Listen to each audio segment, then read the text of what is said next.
महिमा Pandey, motivation speaker और आप सबके दोस्त। आज बात करते हैं कि कैसे हम अपने जीवन में अपने बुज़ुर्गों से सीख सकते हैं।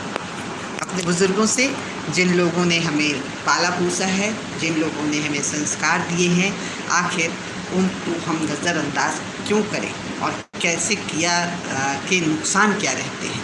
आज एकाकी परिवार हो गए हैं और उसमें बहुत सी चीज़ें ऐसी हो गई हैं जिन्हें हम खोते जा रहे हैं। बच्चे कामयाबी के शिखर पर तो पहुंच जाते हैं, लेकिन उनमें इमोशन का अभाव होता है।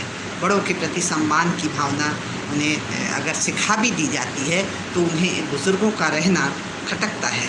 उनके साथ एडजस्टमेंट होना, उनका काम करना, उनके साथ अपना समय बिताना उन्हें व्यस्त लगता है। आज मोबाइल इतना ज़्यादा हमारे ऊपर हावी हो गया है कि हम कोई किसी और का डिस्टर्बेंस नहीं चाहते हैं। एक ही कमरे में बैठकर, चार कोने में बैठकर चार लोग अपना समय बिताते हैं। पहले हम ऐसा नहीं करते थे। हमारा बचपन बहुत कुछ खेलने में जाता था, फिर बड़े बूढ़ों से कहानियाँ सुनने में जाता था और वो दुनियादारी हमें सिखा जाती थी बातों की बातों में। दोस्तों, इसी वजह से आज वर्तमान में लड़कियां सफल और कामयाब तो हो रही हैं, लेकिन रिश्ते टूटते जा रहे हैं, क्योंकि बर्दाश्त करने की जो क्षमता है वो उनमें बिल्कुल भी नहीं है। शुरुआती दिनों में बहुत कुछ बर्दाश्त करना पड़ता है। दूसरे के परिवार में, अलग कल्चर में आके आप उन सब का मन जीत नहीं पाते हैं। सब कुछ अलग थलग लगता है, लेकिन धीरे धीरे समय व्यतीत होता जाता है। परिवार के मुसीबत में जब परिवार आपको सपोर्ट करता है, साथ देता है, तो आपको अपने तरफ से भी इमोशन जागृत होते हैं और आप एडजस्ट करने लगते हैं। तो एक दूसरे के साथ रहकर जहाँ कुछ नुकसान होता है वहाँ बहुत सारे फ़ायदे भी होते हैं, और इसीलिए बच्चे पल जाते थे, पता नहीं चलता था। आज एक बच्चे को पालने में हालत ख़राब हो रही है और बच्चे फिर भी सफल नहीं हो रहे हैं। क्या संयुक्त परिवार हमारे लिए अभिशाप है या संयुक्त परिवार हमारे लिए वरदान है? इस पर तो ये बहुत ही सोचनी और विचारनी है मुद्दा है। इस पर हम नहीं जाएंगे। हम सिर्फ आज बात करते हैं कि एक बुज़ुर्ग व्यक्ति के रहने से परिवार में कैसे समस्याएं सॉल्व हो जाती हैं। एक बुज़ुर्ग व्यक्ति ट्रेन में जा रहा है और रास्ते में कुछ छात्र आ जाते हैं और ट्रेन में चढ़ जाते हैं। 3-4 लड़के हैं और वो देख रहे हैं कि एक बुज़ुर्ग व्यक्ति है, उसे कैसे यहाँ से हटाया जाए, लेकिन हटाने की पोजीशन इसलिए नहीं थी क्योंकि रिजर्व सीट थी और टिकट उसने ले रखा था।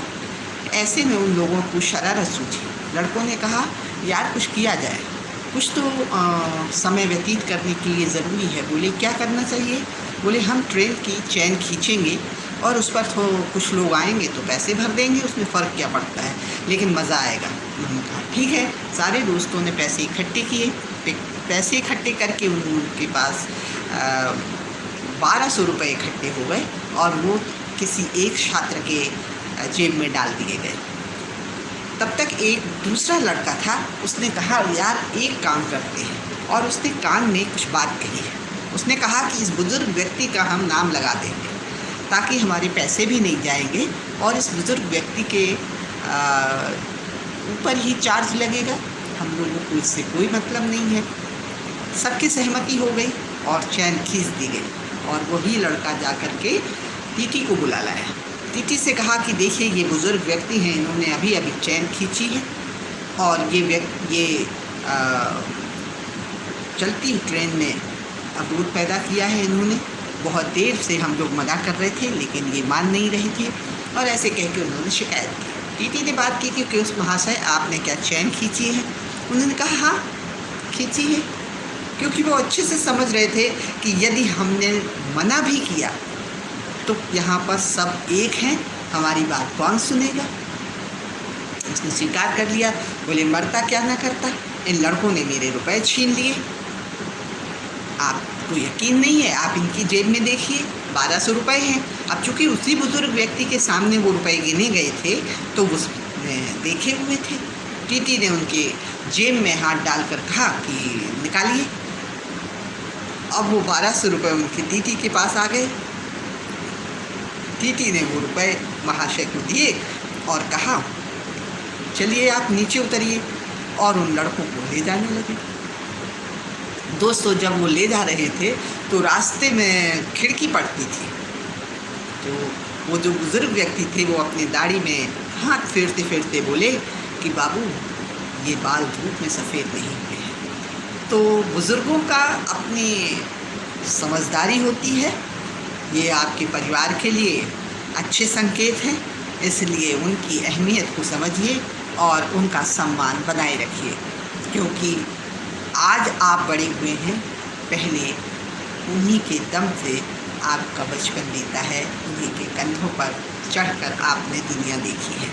तो यदि आप अच्छे कर्म करेंगे तो निश्चित तौर पर आपको भी अच्छा फल मिलेगा। कर्म किए जब फल की चिंता मत कर ऐ इंसान, जैसा कर्म करेगा वैसा फल देगा भगवान। उसके बावजूद भी मैं बुज़ुर्गों से कहना चाहूँगी कि सशक्त रहिए, संभल कर रहिए।